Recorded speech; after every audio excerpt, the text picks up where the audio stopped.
Sir कहिएगा कि हौसियों का सऊदी ऑयल टैंकर्स पर हमले के रद्द-ए-अमल में सऊदी इत्तेहादी अफवाज ने हफ्ते की शब यमनी हौसियों के ठिकानों को तबाह कर दिया है। सऊदी इत्तेहादी अफवाज से क्या मुराद है? क्या पाक अफवाज भी इस स्ट्राइक का हिस्सा थी? बिस्मिल्लाहिर्रहमानिर्रहीम। जन्नत, थैंक यू वेरी मच। बात यह है कि अगर आप बात करते हैं ना कि सऊदी इत्तेहाद से क्या मुराद है, तो Pakistan is part and parcel of Saudi defence alliance. Pakistan उनके साथ ना सिर्फ दिफाई बल्कि तारीखी, मजहबी, सकाफती और इक्तसादी मामलात के अंदर उनका हिस्सा है, उनका पार्ट है। तो यकीनी बात है कि पाकिस्तान के लिए एक बड़ी गंभीर सूरत हाल बन जाएगी कि अगर पाकिस्तान उनका साथ नहीं देता तो वो $3 अरब जो आपके रिजर्व में रखवाए हुए हैं वो भी खतरे में हैं, और आपके ताल्लुकात और 28-30 लाख पाकिस्तानी जो वहाँ मौजूद हैं। और अगर पाकिस्तान साथ देता है तो दूसरी सूरत के अंदर पाकिस्तान यकीनन उनका हिस्सा है। आपने पूछा है कि पाकिस्तान क्या उसका हिस्सा है? यकीनन पाकिस्तान फोर्सेस 2000 से ज्यादा फौजी तो हर टाइम वहाँ पे मौजूद रहते हैं पाकिस्तान की फौज के। अब शायद तादाद थोड़ी और बढ़ गई होगी, एग्जैक्ट तो कोई दिफाई तजियाकारी बता सकता है, लेकिन Pakistan is part and parcel. और अगर पाकिस्तान इसके अंदर हिस्सा लेता है और हौसियों के ठिकानों को तबाह करता है तो यकीनी बात है उसके ऊपर ईरान का मूड खराब होगा, और आपके सिफारती ताल्लुकात जो कि ऑलरेडी एक बहुत बड़े स्टेक पे दरमियान में कहीं चल रहे थे, तो अब अगर मामलात आप सऊदीया के हक में जाते हैं तो ईरान के साथ भी आपके ताल्लुकात खराब हो सकते हैं। ये वो मामला है जिसके ऊपर पाकिस्तान को बहुत सोच समझ के फैसला करना पड़ेगा। यकीनन पाकिस्तान इस सारे पार्ट के अंदर सऊदीया का साथ नहीं छोड़ सकता, क्योंकि पाकिस्तान के साथ उनके दिफाई और दीगर जो मजहबी और सकाफती और मुआशी रवाबत मौजूद है।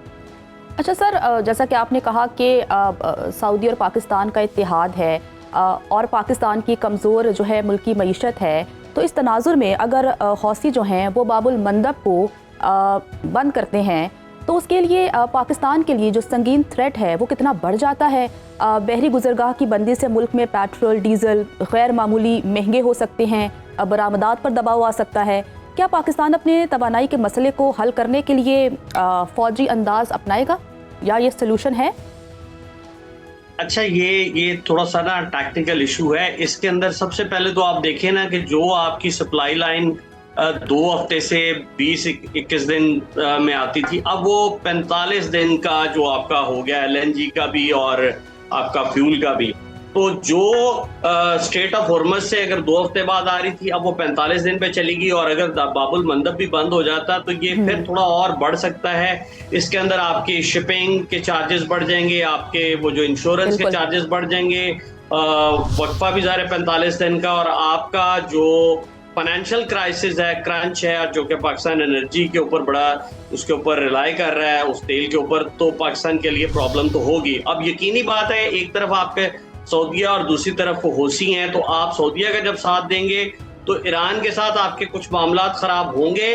फाइनेंशियली यहाँ पर उसका असर यकीनन आएगा, आम आदमी पे भी आएगा, इंडस्ट्री पे भी आएगा, दिफा पे भी आएगा। तो यकीनन पाकिस्तान की बहुत बड़ी मजबूरी बन जाएगी कि अगर आप इसको डील करते हैं आहनी हाथों से या सऊदीया के साथ ज्वाइन करके, तो बेहतर तो ये है कि अगर आप मुज़ाकरात के मेज़ पे दोनों को दोबारा बिठाने की कोशिश करें, दोबारा से डिप्लोमेसी की बात करें या UN को बीच में इन्वॉल्व करें, बड़ी ताकतों को इन्वॉल्व करें। अमेरिका खुद भी जंग नहीं चाहता, लेकिन बात यह है कि इस टाइम ईरान के पीछे जो ताकतें खड़ी हैं वो शायद किसी न किसी सूरत एंगेज करना चाहती हैं, और उसके अंदर यकीनन दुनिया पे दबाव डालने के लिए वो ये रास्ते बंद करवाएंगे, ताकि इकोनॉमिक पॉइंट ऑफ व्यू से जब चोक होगी दुनिया तो यकीनी बात है अमेरिका पे प्रेशर बढ़ेगा। और ईरान तो ऑलरेडी प्रॉब्लम भुगत रहा है, लेकिन अब वो कहते हैं कि हम अकेले क्यों चखें, ये सारा मजा जो है ना बाकी की दुनिया को भी चखना है।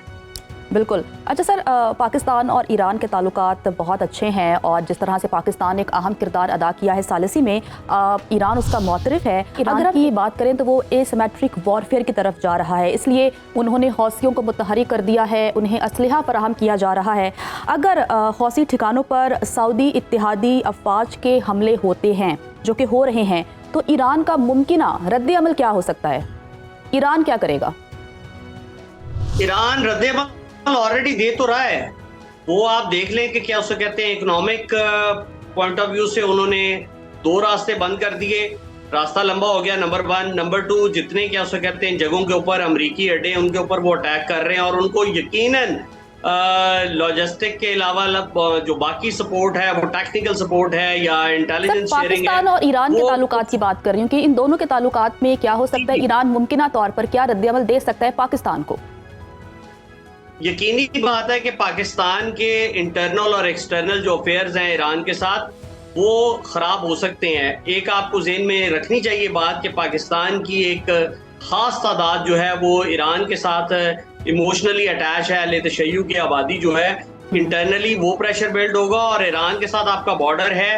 यकीनी बात है आपके साथ ताल्लुकात जब खराब होंगे तो मामला किसी भी नहज तक जा सकते हैं। तो पाकिस्तान को बहुत एहतियात से काम लेना है। पाकिस्तान दो तरफा जिसे कहते हैं ना ताल्लुकात, उसके बैलेंस करने में ही अपनी कामयाबी समझता है। अच्छा सर, काफ़ी लोग ये भी सवाल कर रहे हैं कि ईरान जंग को फैलाना क्यों चाहता है। हम सब जानते हैं कि अमेरिका जो ईरान के साथ कर रहा है वो भी ठीक नहीं है, लेकिन बाज़ माहिरीन का कहना है कि ये तो इसराइल चाहता था कि मशरिक़ वस्ता में जंग फैले। कहीं ईरान जो है वो इसराइल के ट्रैप में तो नहीं आ गया? अच्छा, इससे पहले हम बहुत सारे प्रोग्राम्स में बात कर चुके हैं कि ये जो विनिंग ट्रॉफी थी ये इसराइल के लिए थी, ये अमेरिका की जंग नहीं थी, ये पाकिस्तान की या अरबों की जंग नहीं थी। लेकिन इसराइल ने जो चाहा उसने हालात इस नहज पर पहुंचाए कि ईरान को इसके अंदर, लाजमी बात है वो पिछला जो कज़िया चल रहा था फ़लस्तीन वाला, उस मामले के बाद ये इतना फैला कि अमेरिका को उसकी मदद के लिए, इसराइल की मदद के लिए आना पड़ा, और अल्टीमेट नुकसान अमेरिका का, दुनिया का, अरब दुनिया का ऐसा हुआ कि उसके अंदर अब इंटरनेशनल कुव्वतें ईरान के पीछे खड़ी हो गई अमेरिका की दुश्मनी में। तो अब रिजल्ट ये है कि ईरान के हमले करने की सूरत में मुसलमान मुल्कों का नुकसान है, और अगर इसराइल अटैक्स करता है या अमेरिका अटैक करता है तो दूसरी तरफ ईरान में भी मुसलमान बैठे हुए हैं। तो ये एक मुश्तरका नुकसान है, इसको बड़ा समझने की ज़रूरत है। अगर हम इसको अंडरस्टैंड कर लेते हैं और मुस्लिम दुनिया भी कर लेती है तो शायद को बातचीत हो जाए, लेकिन अल्टीमेट मुझे बज़ाहिर तो नज़र नहीं आता। और जंग की शिद्दत जो है जैसे ही बढ़ेगी, माली, मुआशी और दिफाई मामलात बिगड़ते जाएंगे इस खत्ते में।